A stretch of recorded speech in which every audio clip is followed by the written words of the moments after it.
আসসালামু আলাইকুম গাইস। এখন আমি খিচুড়ি রান্না করবো। আর খিচুড়ি রান্নার জন্য আমাদের উপকরণ পেঁয়াজ, দারচিনি, এলাচি, তেজপাতা এগুলো একসাথে আমরা ভেজে নেব। ভাজা হয়ে গেলে আমরা পরিমাণ মতো রসুন দেব। আমাদের আরেকটু রসুনের প্রয়োজন, তাই আমি আরেকটু রসুন দিয়ে দেবো।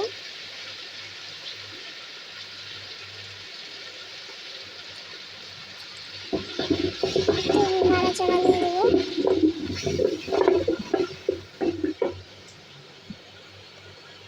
নাড়াচাড়া দেওয়ার পর আমরা এখন পরিমাণ মতো হলুদ দিয়ে দেব। আপনারা আপনাদের পরিমাণ মতো হলুদ দিয়ে দিবেন। তারপর দিয়ে দিব আমরা জিরার গুঁড়া।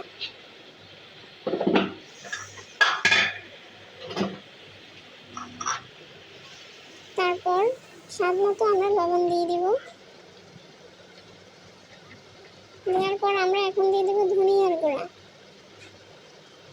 এগুলো দেওয়ার পর আমরা একসাথে নাড়াচাড়া দিয়ে দেব।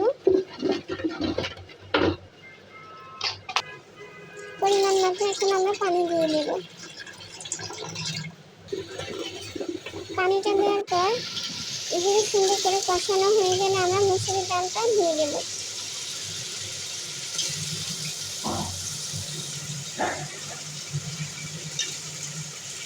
মুসুরির ডালটা দেওয়া হয়ে গেলে একটু নাড়াচাড়া করে নিব আমরা।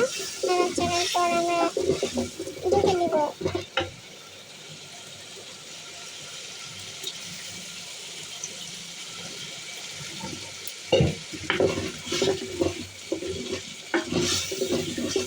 আপনারা আপনাদের মতো সুন্দর করে ডালটা ভেজে নেবেন। পানি দিয়ে দেবেন। আমি আর ঢাকনার ভিডিওটা নিয়ে নিই।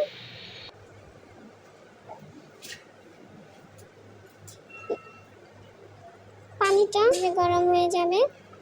আমরা এখন চালটা দিয়ে দেব, পোলাওর চাল। এই তো হয়ে গেল আমাদের খিচুড়ি। এতক্ষণ আমাদের পাশে থাকার জন্য আপনাদেরকে ধন্যবাদ।